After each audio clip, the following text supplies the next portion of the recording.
Welcome to the podcast with your favorite cash flow guys, Mike and Blaine. Giving you the best advice while having a beer. When you're running a business, there are problems every day. Let Mike and Blaine help you out and guide your way. Cheers to the good times with Mike and Blaine for business, beer, and BS. Hey, it's another episode of Mike and Blaine. I'm Mike Mine, and this is Mike and Blaine, Business, Beer, and BS. I'm also known as Cashflow Mike. That is Blaine Birch, my friend, my partner, the co-founder and CEO of Dry Run, the best cash flow forecasting software on the planet. What's up, man? They changed stuff again. So we used to be, you could see us with the video going. Apparently that's no longer a thing. So anyway. Okay, see, I thought maybe it was just me, but yeah. Get it? Nope, they're another change. So anyway, so you guys can't watch us dance around like idiots while the jingle's going. Just gonna have to watch the video itself, but that's all right. Wait, well, I mean, that's actually part of the fun. Hey, now, you don't know the finished product. It might still be there. It might be. I'll dig around, and there might be a setting. There's a setting somewhere, but I don't know. Anyway, at least we got the video this week. Last week it was all audio, so yeah, figuring stuff out on the fly. Like, hey, this is the 250th birthday now. Now, doesn't Canada, like yours is around here somewhere too, right? Like your Independence Day is close to ours. Your yesterday. Thanksgiving is close to ours. Yeah, yesterday. All right. So how'd that go? Yeah, yesterday. Well, it's good, except it was weird. It's Wednesday. I don't know. I was saying to Heather that I think it'd be great if they just said, hey, let's just do the first Friday of July, so you always have a long weekend. Because middle of the week they just give you Wednesday off. It was kind of weird. We took the day off and kind of Tuesday night went out and then back to work. It just felt strange to me. So anyway, but it was fun. It was good. All right. So what's it like? I mean, there's probably a lot of us down here don't know what a Canadian Independence Day celebration is like. What do you guys do? It's probably fairly similar. There's usually events around town and around the city, fireworks at 11 o'clock and they have to do 11 because it's still light out at that point. So it's just starting to get a little dim. So they want to get it where you can actually see them. That's about it. We haven't gone to the fireworks in years because it's just such a pain to get down there and get back and everything. But it's probably, but I don't think it's quite as big a deal as July 4th for you guys. I don't know if it's quite got as, it's not like it's not a big deal. I don't know if the activities and everything are quite as big here as down there. So I don't know. I don't know. I mean, we have celebrations. Probably every town puts on a thing. Maybe, every little place has parties, lots of little just neighborhood things. This happens to be the big one, right? I mean, biggest one in my life, right? It's 250 years. I don't think anybody else will ever see that again, right? Future generations. You just won't see that one again. So it's kind of a big deal.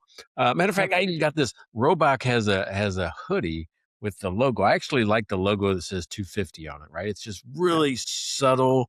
It's small. Did I wear it? I think I might have wore it a couple weeks ago. Maybe I didn't pick it up on it. Yeah.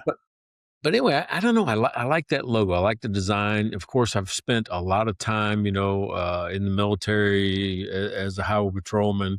So it's just in my heart, right? Being patriotic is in my heart. So I like to see when the country can come together and just celebrate being free, being together. So I like that. Yeah. So that was good. Well, happy early 4th to you. And and we had a late Canada Day, I guess it would be yesterday. So, but I can't believe it's July already, man. It's the year is flying by somehow. It's crazy. Yeah. So did you see, I don't know if you saw, but we had several people comment on last week's show, or maybe it's 2 weeks ago, where I made a weird comment about a 25-year-old, and they took it way out of context, right? Whatever short people saw, took it way out of context. I wasn't criticizing if somebody's age can't do it. I'm just saying my experience has been somebody that's 25 can't connect with my audience who are 40, 50, 60-year-olds that are accountants. That Yeah. they're not watching that type of media. They're not watching that type of social interaction. It's harder to get their attention because they're focused in on, well, other things. So I haven't had very much success. But we got crushed. So people are like going, "Oh, you guys suck. Oh, you guys are this. Oh, you guys are," Okay. that's ageist. That's yeah. So who knows? I did not see that, but you know what? I will flip it. And if you guys are listening right now, here you go. I will flip that around because there's the younger generation, we as Gen Xers and older have been accused repeatedly of not being able to identify with the younger generation, and we're so different and we act. So in other words, they do the same thing, but they never look in the mirror. I shouldn't say never, but I will say, guys, look in the mirror, because there's a lot of things you don't pick up on. And I will say, like, I go to a brewery in town here. There's one that is hilarious. It's a very Gen X brewery. It's just all a bunch of old, 50-year-olds floating around there. And there is so much, there's so much like a communication, nonverbal communication, verbal communication, context and everything that goes on between this group that no one else would pick up on, because it's just, you kind of had to be there and live it. And it's the same with the younger group. We're not there to kind of live it. So, I think there's just a lot of oversensitivity and misinterpreting, but also I will say, for every stone they cast, they're doing the same bloody thing. So yeah, so I wouldn't worry about it. I just thought it was funny. I'm like going, even when we say things that are just kind of okay, just like, normal, there's always somebody out there going to try to beat us down. So I actually like it. Hey, bring it on, beat it down. If that's what you got to do, just bring it on. It doesn't hurt my feelings. There's nothing that anyone could put online and not have someone take a crack at them for it. There's just nothing. So here's the thing. All right, if you're listening to this show right now and you're like, what the hell is going on? This is the weirdest start to anything that I've ever listened to. This is Mike Blaine, Business Beer and BS. Yeah, not for our show. We just kind of start. Sometimes we start in the middle of a conversation. It just kind of happens. So anyway, you got a healthy dose of BS, but we do highlight beers and we have beer sponsors. So Blaine, what are you drinking today? So today, and I love this brewery. I found it in my fridge. And I want to show this logo because it's really kind of a nice logo. It's the province of Alberta with this snake kind of over top of it. And it's Snake Lake Brewing in, the Sylvan Lake, Alberta. It's not Snake Lake. It's actually Sylvan Lake is where it is. But what's kind of cool, it is it won silver in the World Beer Cup for this beer. And it's in the German Pilsner category. So this is not a small category. These guys won silver. So good on you. This is an absolutely terrific brewery. If you're ever in a Sylvan Lake, make sure you go over to Snake Lake and enjoy some of their beer. And it's called a Kennebec Pilsner. Right on. How about you? What you got going? So neighbor Pat, one of our beer sponsors, last week when he brought over last week's beer, he brought 2 beers, right? So he went 2 weeks straight because he's like going, it's too much to walk, down the hill and back up the hill, every week. So he only does like every other week now. That's not that long of a walk from what I hear. It's like a whole house away, right? Like there's a house in between mine and his. But knowing that I've got grandkids and stuff in Seattle, and this is one that's not from Seattle. It's actually from Juneau, Alaska. It's the Alaskan Amber. And I used to drink this on when I flew Alaskan. I was a 75,000 mile flyer a year with Alaska. And I always drank this on the flights. But I always drank it in Seattle too. Now, what's cool about Seattle, you just showed the World Cup, the U.S. I don't know much about soccer, but I can kind of, fill in the blanks because we're hockey fans, right? So I can kind of fill in the blanks a little bit. There's a lot of similarities between the two. But with the U.S. winning yesterday, I mean, that's the farthest we've ever gotten in a World Cup. And the next match is in Seattle, I think Sunday, against Bel Belgium. Yeah, Belgium. Mm, Yeah, in Seattle. So I mean, I'm pretty excited. So Pat, thank you for the Alaskan Amber. That's what I'm going to have today. nice. I didn't realize that this is the farthest the U.S. has gotten, because this is actually the farthest Team Canada has gotten. They beat, was it South Africa? Last week they play Saturday, so now they're to the round of 16. Now they do play Morocco. From what I hear, that's going to be a very difficult match for them to win. But they've already set records over and over again. They've done a quite an amazing job this time through, and yeah, so kind of cool. Yeah, I mean, well, think about that, right? It's exciting. It's brought some folks in, maybe in Canada, maybe in the U.S. that don't watch soccer, you know. But hey, we're learning things like a red card, yellow card. I'm learning all kinds of new stuff, over the last month. So it's been kind of exciting, and I love Yeah. to see all the fans. I mean, if you watch, maybe in Canada the same way, they've got all these watch parties and things like that, and people are really getting into it. So I love that. It just follows right through with this 250 people coming together, having a good time, enjoying each other's company, and celebrating, something. And I've got a completely different league to yell at a whole different set of refs, which that last Canada game, I was just like irate. It's like I just finally watched soccer for the first time in probably 4 years since the last World Cup, and of course I suddenly know everything, and the refs are, just doing the worst job on the planet, is what I figured. But There we go. We got a couple more beer sponsors. I'm gonna go ahead and pull in Brother Trey, right? Brother Trey is a new subscriber. That's a cool thing. If anybody can be a beer sponsor. It's $5 an episode, but when you subscribe, that's making a commitment. Right? That's saying, hey, this is the type of show that I want to sponsor. And Brother Trey did that, and he's all about family. And this is a guy that is all in on family. If you really listen to him when he tells his stories, if you pay attention to the way he responds to his daughter, he's an example of what a dad should be. So, Brother Trey, this goes out to you. Thank you. yeah, thanks so much, Trey. Much appreciated. And I'm gonna go thank Devin, biggest LSU fan on the planet. But this week I'm going to talk give a little bit of background. So Devin was up in Alberta, not quite down up where we are, but close. Down in Calgary, and then out to Banff, and through a little bit of the Rockies there. And so Devin did mention to me, he sent me a picture of one of these big, I don't know what it's like a bus, except the tires are probably 6 feet tall, and it goes over the Columbia ice fields. It's kind of an amazing looking thing. I'll find the picture and send it to you. And so he was up at Columbia ice fields. I haven't been there since I was a kid, so that's kind of neat.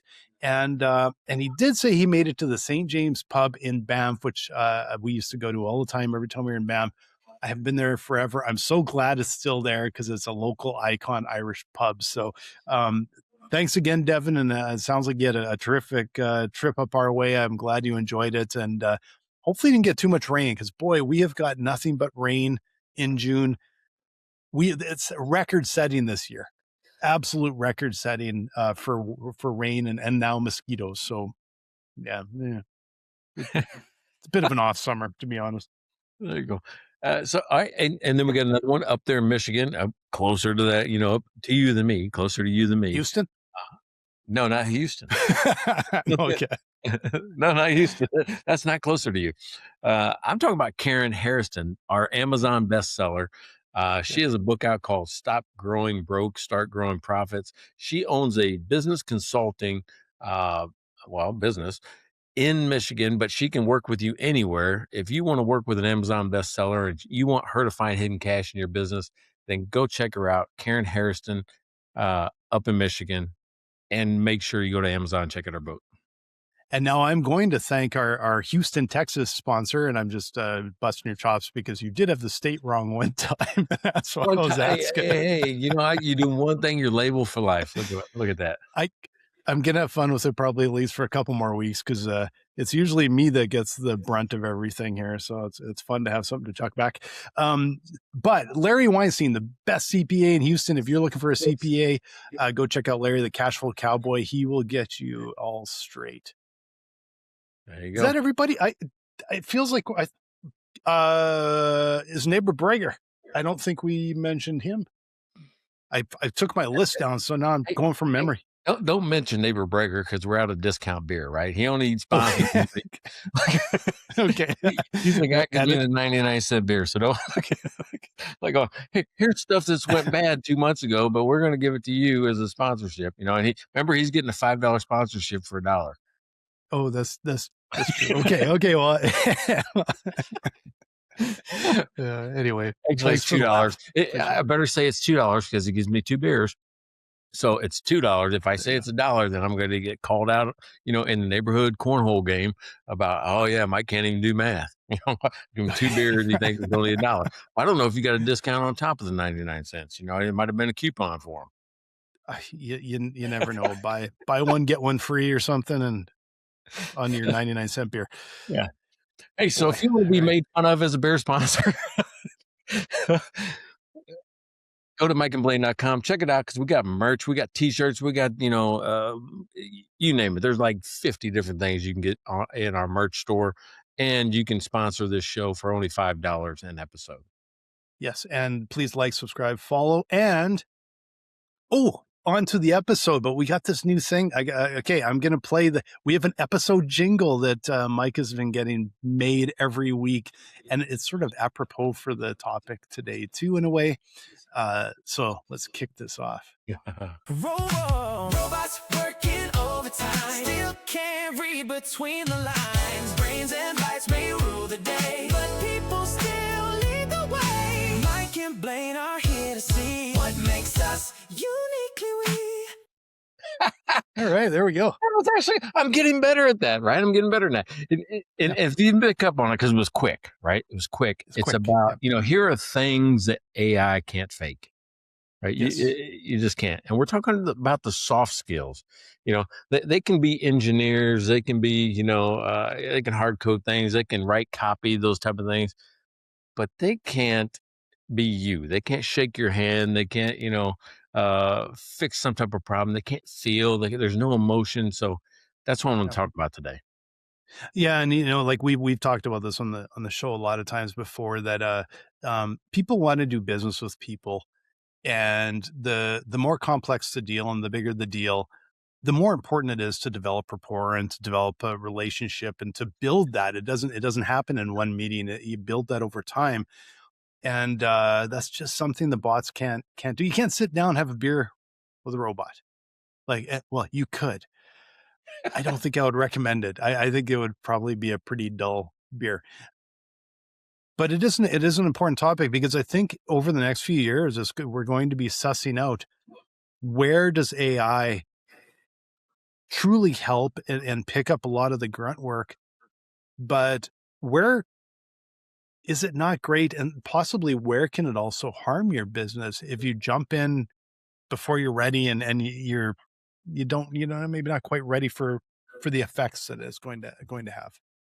Yeah. So, I mean, one of the things about the topics that we choose is it just kind of hits me. What have I been thinking about this week, right? Since we last did this.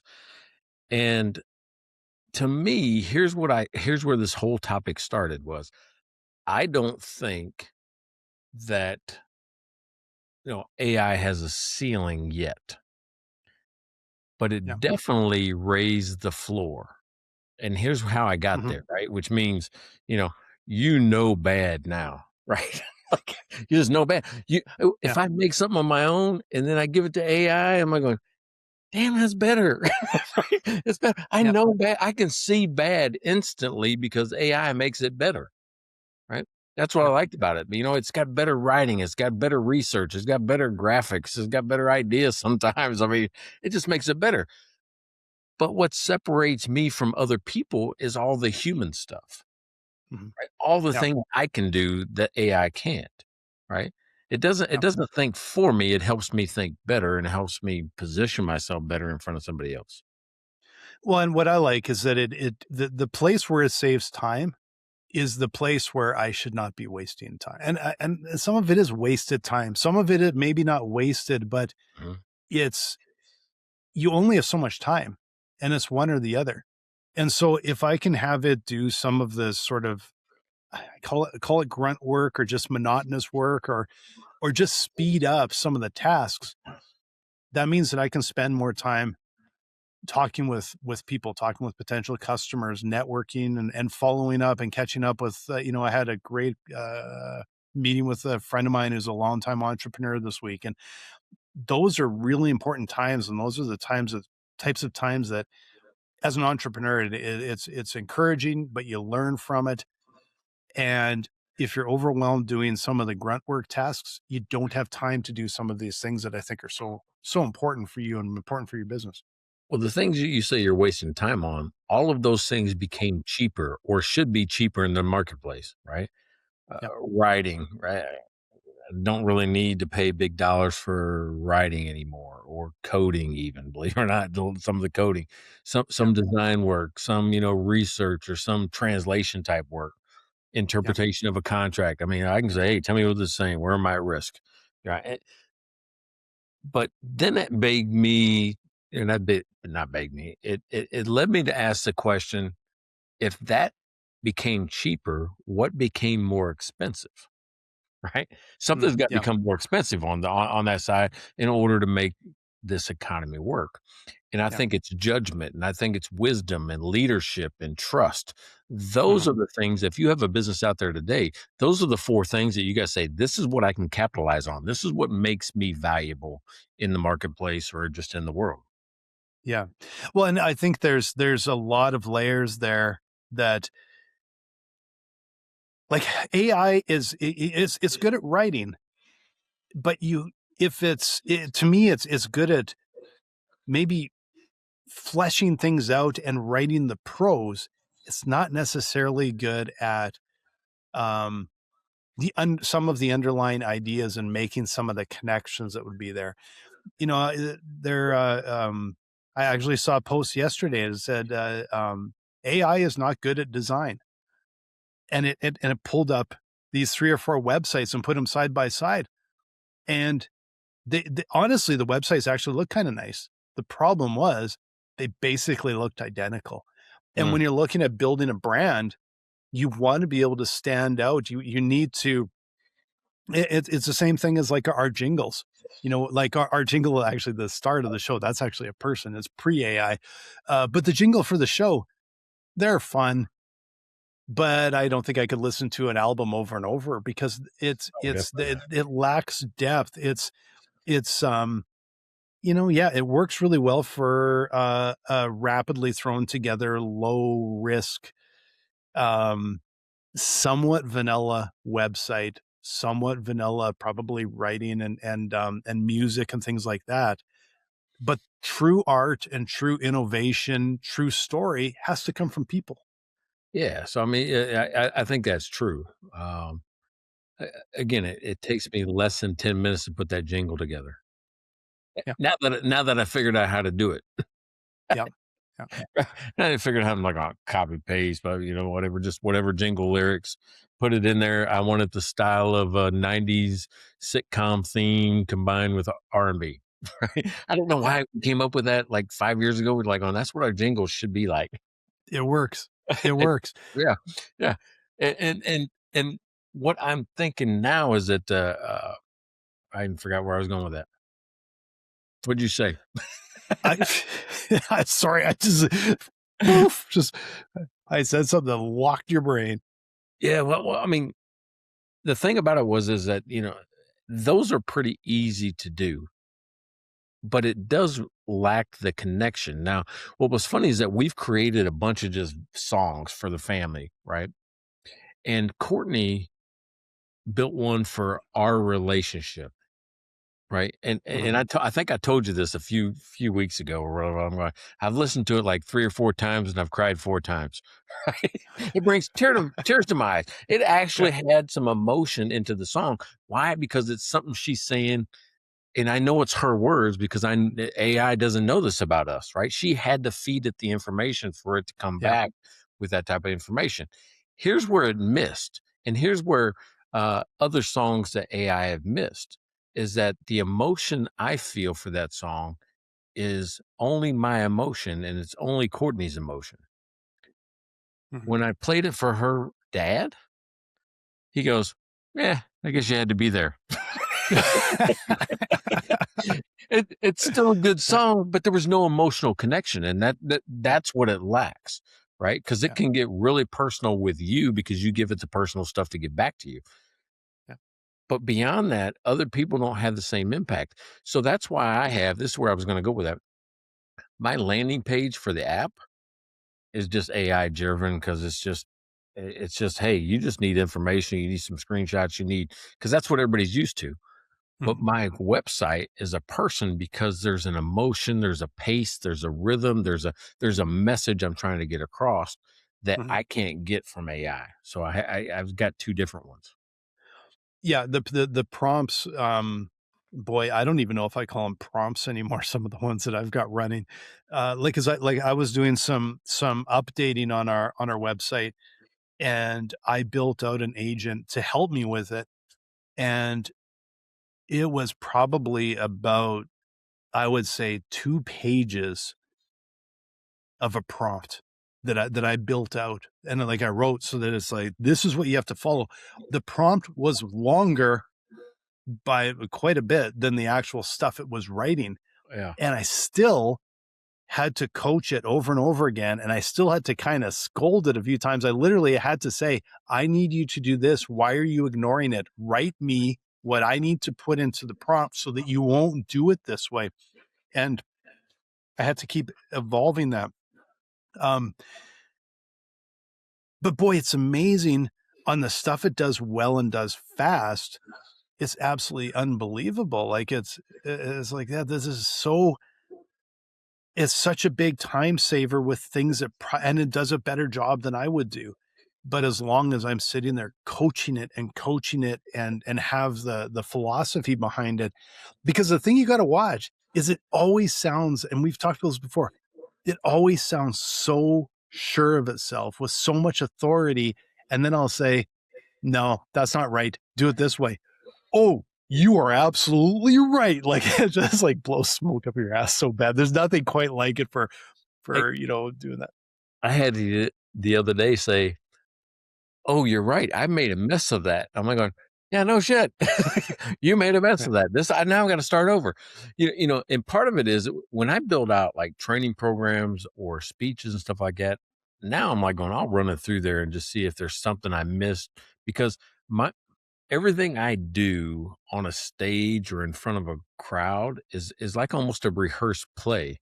So there's pauses and there's a connection and there's Yeah. setups like on I'm setting you up here so the next time I talk to you there's a reveal, right? There's a reveal Yeah. on why that was important to begin with. Right? So there's a lot of that AI has helped me identify some more places or better places I can do that.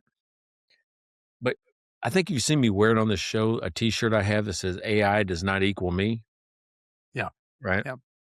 Because what I realize is that even though it has a lot of the skills to do, these type of things, it doesn't have my heart, it doesn't have my timing, it can't read a room, it can't build rapport, right? Mhm. Yeah. Now, in the future, can a hologram do that? Maybe. I don't know. Right? I don't know. Because I saw Teddy Roosevelt on that they just opened up the Teddy Roosevelt museum, or not museum, presidential library in North Dakota Mhm. today, or Yeah. yesterday, maybe it's yesterday. And they have a hologram of Teddy Roosevelt that you can go talk to, and he'll just respond to whatever you say. Now there's a delay, and it's kind of weird, and but Yeah. in the future, is that gonna be it where I can talk to a hologram and it seem and feel just like me today? I think there's always gonna be this massive gap. Like, in some contexts, you won't be able to tell the difference. Someone you're doing a support site, a lot of it now is AI. It's getting better and better, but there's areas where I think it's just never going to reach the people power. And like you were talking about early on, like about the topic, about what we would cover in the episode, talking about things like emotional intelligence and things like that. And like, I'll tell you, you can tell people can tell at a glance at someone they have never met before that'll say a word, and just by the subtlest bits of expression or the way they say that, you can pick up whether they're being sincere or not. Mm. Like I don't think AI can try and read emotions, but it's like, yeah, it can tell if you're smiling or frowning, but can it pick up these just tiniest little bit of subtleties and then understand, even if it could, how should it actually respond? Because there's likely a whole lot of layers behind it, right? Okay, so I'm gonna push that in that a second and ask you to defend a statement you've made in the past, because Sure. we've talked about, all right, we've talked about, hey, about the gut, about the limbic brain Trust in versus your gut. the neocortex, right, of the brain, Yeah. which is the gut, which where you can't really describe the feeling.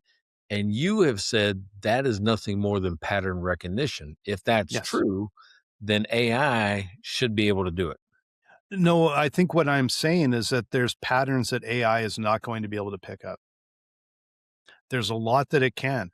I think there's a lot of patterns Yeah, but it can't be a that facial thing, because I could wear those meta glasses, and if AI is dialed into that, you could make your micro expressions or whatever they call them, and I could pick up on it because it's pattern recognition.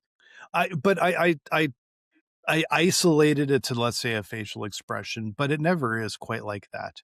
There's a lot of There's an energy. seemingly unrelated things that are context and everything. Like, here's a great example. If, like, Canadians are known for being polite, right? I don't And well, they're probably me excluded, but they're tend to be known for that, right? And there are times where someone will say thank you, and you can just overhear it. I don't even have to see them, right? You can be in a store, you can be at the coffee shop, and someone will say thank you. And there are times that you can instantly go, oh, wonder what happened. They're being a bit of an asshole. They said thank you, but you can tell it's passive aggressive, and it's the tiniest bit clipped, and the some subtle something's gone on where people can pick it up right away and go, oh, they're pissed about something. But a bot can't, because there's all these little factors that all come together that people don't even, it's pattern recognition, but it's a bunch of unrelated things that come together, right? I think it could. Maybe not today, but I think it could, because even in my app, I have live transcription, which means that Yeah. I don't save the recording of somebody's voice, but it transcribes it in real time as somebody's talking. Well, there are other places that save the voice, other apps, things like that. So if you can save the voice, and now I feed it with 250,000 different ways to say thank you, all of a sudden you couple that with micro expressions, tonality, and it may be able to pick up on it. I'm saying don't Okay. the fact that it's a pattern recognition, so AI can do it. Potentially, yeah, but I think the thing that matters the most is not recognizing it, because people recognize it completely unconsciously. Like, they just do. You just know, right? It's the response. It's the understanding the context and why they might be a little bit pissed off, or maybe it's like what they're saying is, they're kind of, there's a little bit of a smile there, and they're actually happy about something that maybe they shouldn't be happy. They normally wouldn't be happy about. And it's like, yeah, that guy just, fell in a puddle. It's like, that asshole deserved it. But there's all this context and things around it that I think that's where, even if a bot picks it up, it's almost going to have to ask the person, hey, why is that guy mad? Because I don't think it's going to know all of the other layers and all of the connections on why a person might be reacting that way, even if it can pick up that they're reacting that way. All right, so I think you just kind of exposed what I think makes the human different, right? So let's go back in your life and think, who was my best boss? The one I thought was the best boss, or even right now, who do you think are great leaders? And this is where I think, and it hasn't changed. pre-AI to after AI, I think the best leaders don't have the best answers. They have better questions, right? And that's Mhm. something that AI hasn't figured out yet is what question do I ask? You have to be prompted to give an answer, right? Yeah. But you said, tell me how to do this. What do I have to tell you? You even Yeah. had to say, what did I have to tell you so you don't make this mistake again? So you don't make this mistake again. Yeah. It's true, but it's interesting that when you bring that up, I think there's also this interesting flip side of because the bots they're emotionless, right? Like they don't have emotion. They might be able to analyze things and fake it, but they really don't. Like I don't think we're going to have a robot feeling the stress that a business owner and entrepreneur will. Um because I've noticed that especially this summer, just meeting with friends that are entrepreneurs, and outwardly to everyone else, they're smiling, good, good, good, and then we sit down like, dude, like, and they could say, dude, and oh yeah, it's a bit of a battle. And so then when you're let's say you're coaching people, you're dealing with staff, are you dealing them with the same way? Because I know I'm not. When I'm under a lot of pressure or stress, I tend to be a little bit more of a driver and a little bit more micromanagey than I normally would be. Um, but a bot wouldn't feel the stress, So there's maybe the good side, but maybe there's the bad side where should you lean on a bot every once in a while to kind of go, hey, keep an eye on me, and make sure that I'm pick up on my emotions and make sure that I'm sticking in my lane. I have no idea if that makes sense. I'm just No, maybe no. totally bullshit. Let me pile on that a little bit and say this is why I think chat bots or customer service type bots will, are not ready, right? And I think if you're trying to put them in your business, you should pull back the brakes just a little bit because to me, nobody has ever asked for a manager or a representative because the chat bot was too friendly.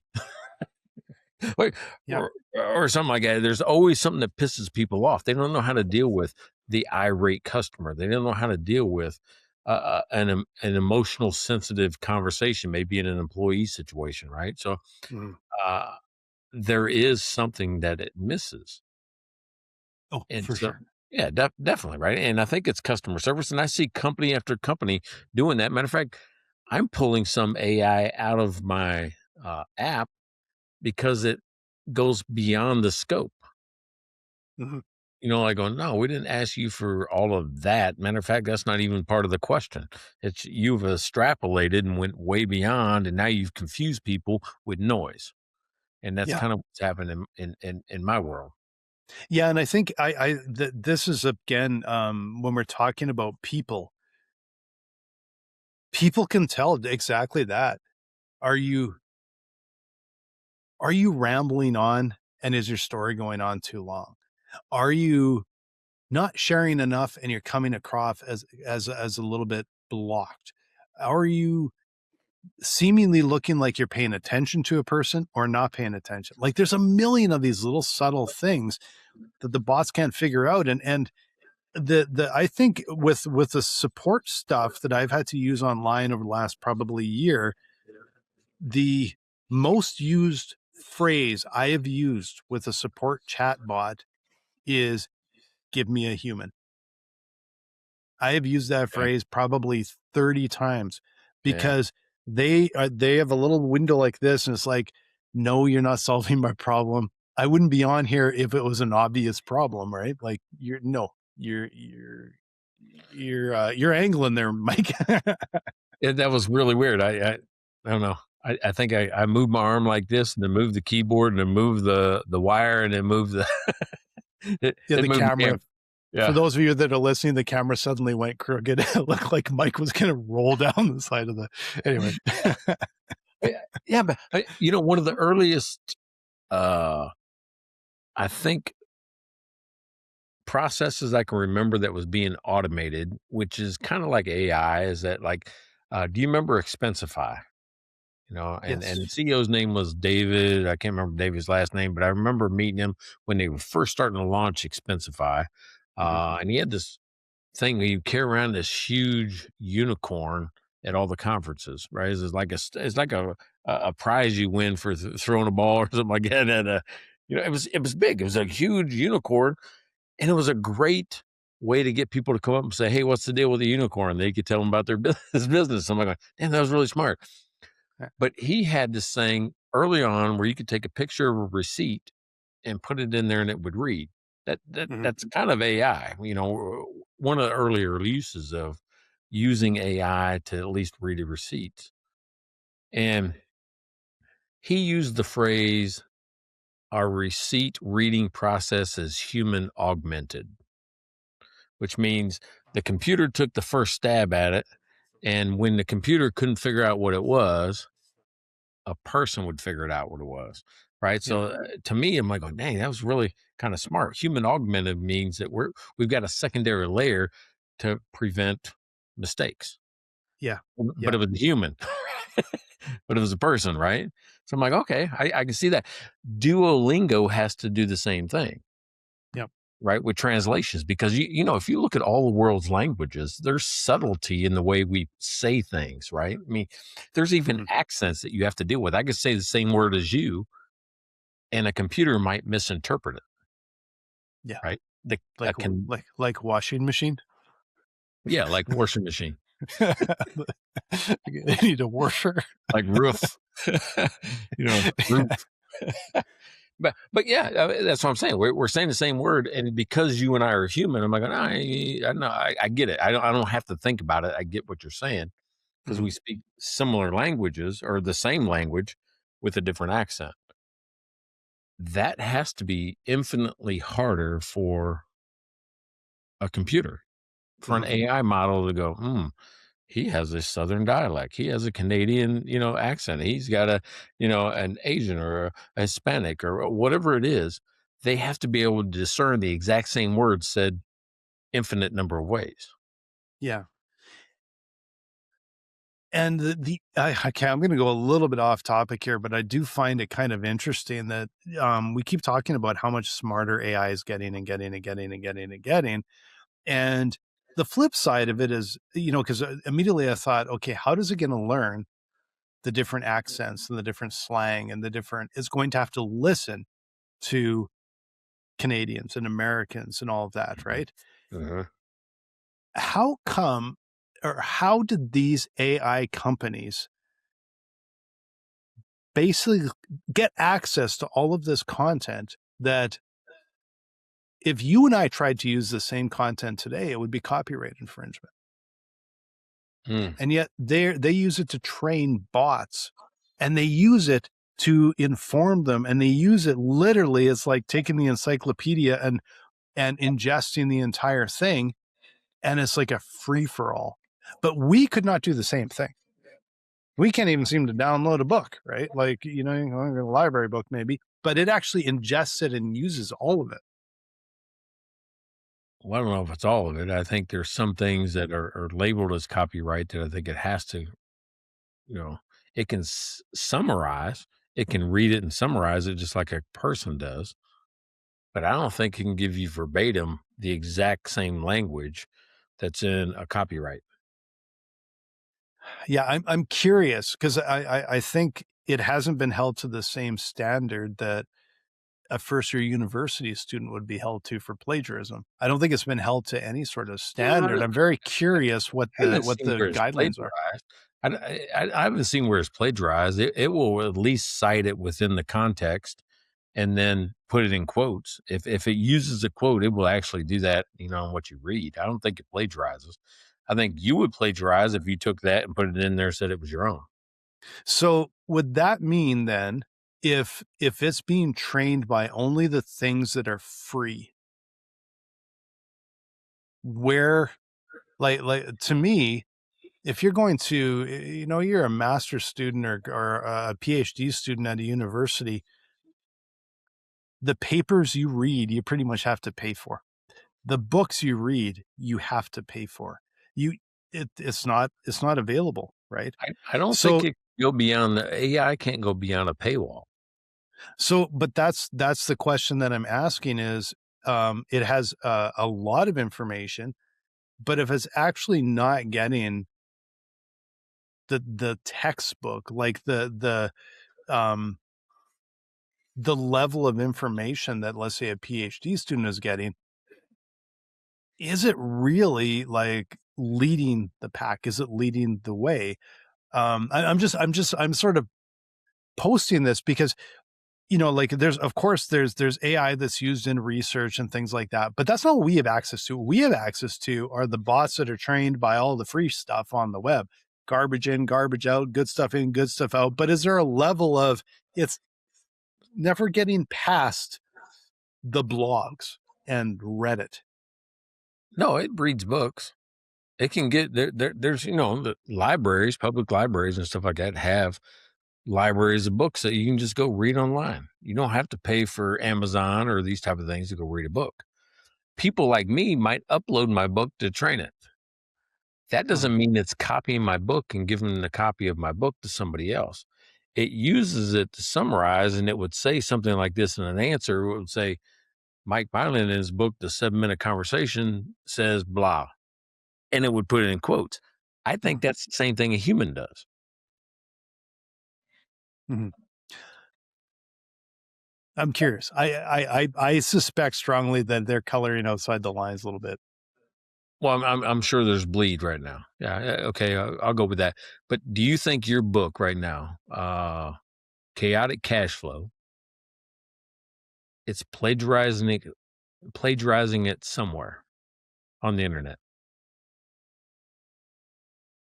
That's a good question. It's something I'll never know, and that's I think one of the problems is, can you really ever know?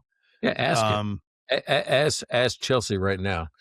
Is my book used anywhere? Uh, Ask it if it's ever plagiarized my book. Well, It has it doesn't lie, ever? Something right? tells me it hasn't never read it, but anyway, we'll see. Yeah, but I mean, but it doesn't lie, right? The AI doesn't lie to you. Like, oh yeah, we plagiarize it every 5th day of the month. I'm just first of all going to see if the book is Available. let's see. Okay, so it says, while I cannot read a copyrighted book cover to cover or pull up a full PDF of its text on demand, I am highly familiar with its core concepts, frameworks, and practical advice. Okay, so how Yeah, how do you would do that? you? Yeah, that's why I'm kind of wondering, how would you be that familiar Oh, you if know what it you does? It probably reads the public descriptions of your book, could be? Yeah, yeah. right? Because if you put it on Amazon, you got to put a description, and you put like your table of contents and things like that. Okay, so it says it does that because um it says it's been trained on a massive data set of information from the internet. This includes detailed summaries, reviews, analyses written by business experts and readers, interviews, podcasts, and articles featuring the author, me, where he breaks down the exact methodologies and chapters of the book, core philosophies of dry run, which directly mirror the step-by-step strategies laid out in the book. Okay, here's where I call bullshit. Because my book wasn't that popular to have extensive reviews, analysis, and summaries. Like, there's not that much information out there, and it seems to know a hell of a lot All right, well, about it. here But anyway, I I would ask you the question about your book because my chat doesn't know anything about your book or shouldn't, right? I've never asked my chat about your book. Give me a question that's in your book that you think nobody should know, and I will oh ask. boy, um, that well, I can't even think of offhand what would be a good question. First of all, ask it if it's familiar with my book. I'm curious if it'll come up with the same sort of thing. The book. I'm in Gemini, by the way. I'm not sure what you're I'm just testing using there. chat. I'm just using chat. So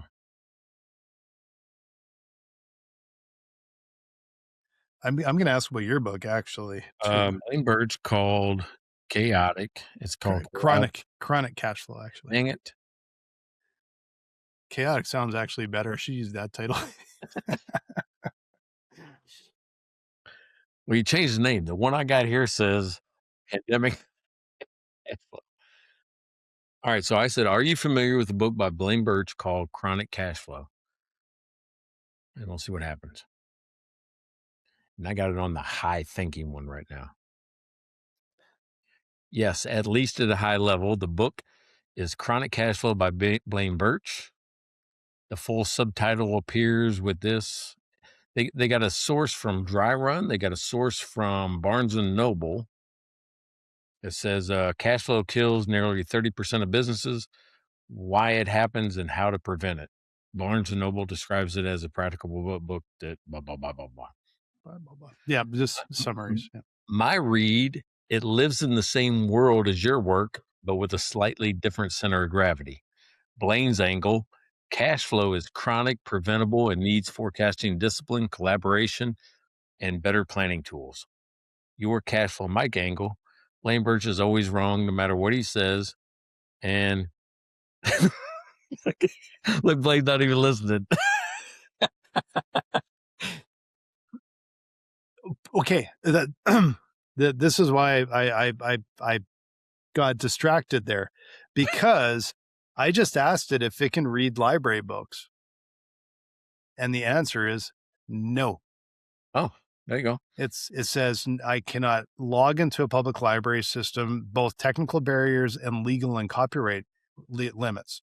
Okay. So again, my question is, because it always sounds so authoritative and assured of itself, is it only getting information from summaries and blogs and Reddit and all of these things?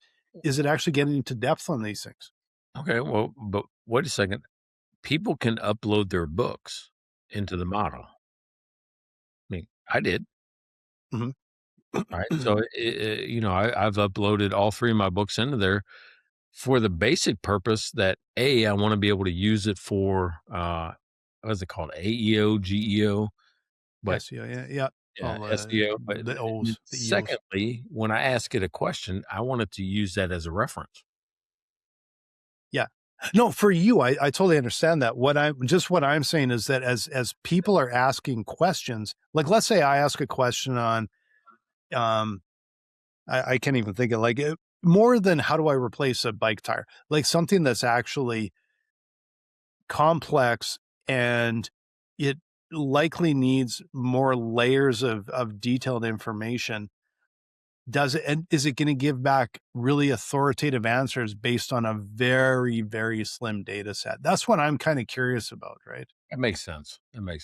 Yeah. So, because it seems like to me it's one side or the other. It's either going to be very slim data set, garbage in, garbage out, and some good stuff, or it's kind of maybe crossing the line a little bit on what it's using for information. And there's probably somewhere in the middle. I understand that. But for as authoritative as it is, then you wonder, is it actually blocked from some of the smartest and best and most recent resources? And it's basing everything on summaries. yeah. So, I mean, that makes a lot of sense, right? I mean, it's all summaries. It's what it can grab. But I don't think it violates copyright because we don't. If I cite something, if I'm using it as a source, then I think it's doing a good job citing it, right? Those little tags that are on your answer. So I don't think it's copyright violation. And if it isn't, then I just think it may be a very, okay. So here, now I just ask it, how do you get the caramel inside a caramel bar? Because that was, I don't know. Did you guys have that down here? How you get the caramel inside a caramel bar? That was a long, no, like the Carmelo.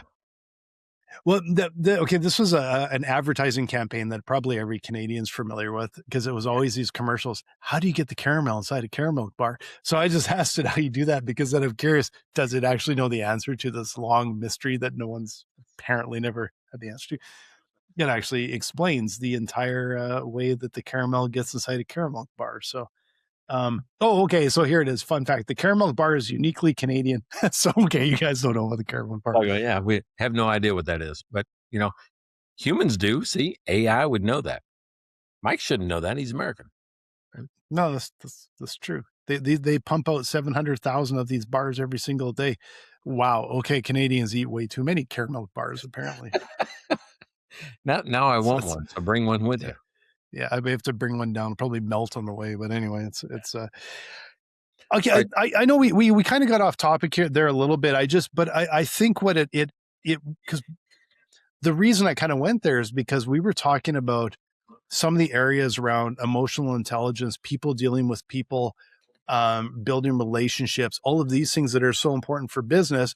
But what I started to fall into a little bit was how much are businesses trusting the information that's on there when we really don't know what data set is using, because some data sets could be very fleshed out. They could have a lot of depth, access to a lot of information that's really accurate and on point. And then there could be other areas where it's giving very authoritative answers on kind of generalized summaries potentially. Hey, that's the same thing that's happened even pre-AI, right? Whoever has the best SEO, Mhm.